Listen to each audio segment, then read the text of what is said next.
Hi everyone, this is a very quick video on why are some people more resilient than others. The reason I wanted to make this video is because there is a misconception that resilience is something to do with just getting on with it, getting over it, being mentally strong and just powering on through. But actually there is a real scientific and biological reason why some people are more resilient than others. So it's important to just understand to begin with that humans are different from other mammals. So what happened is humans started to walk upright. This was years and years ago in the savannah, and at the same time the brain needed to become bigger because we were doing more complex tasks. So we've got bigger heads, smaller pelvises because the women were standing upright. So how did we cope with this conundrum? We cope with it by being born prematurely.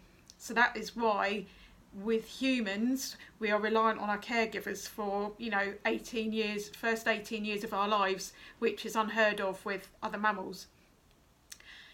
So the ACEs studies, which I'll cover in another video, are showing now very clearly that outcomes later in life such as addiction, chronic ill health, and are dependent on what happens to us during childhood. So the more adverse experiences we have during childhood, the lower resilience we're going to display.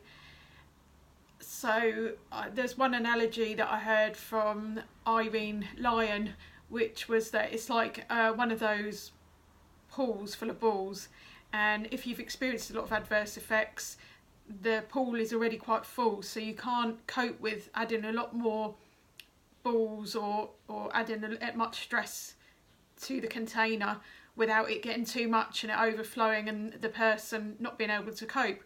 Whereas someone who hasn't had adverse experiences, they have a lower amount of balls in the pool to begin with, so they could take on a lot of stress and they'd still be fine. So it's the reason I wanted to give this message is that there can be a lot of shame in if you're feeling like, oh, I'm not coping with things, or other people cope with stress better than I do.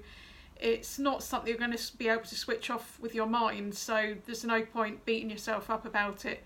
There is a biological reason why this is going on, and as we're working through this process of recovering from these adverse experiences, we may as become more resilient. If you found this video useful, please give it a thumbs up, subscribe for more tips and videos, and I will speak to you again soon.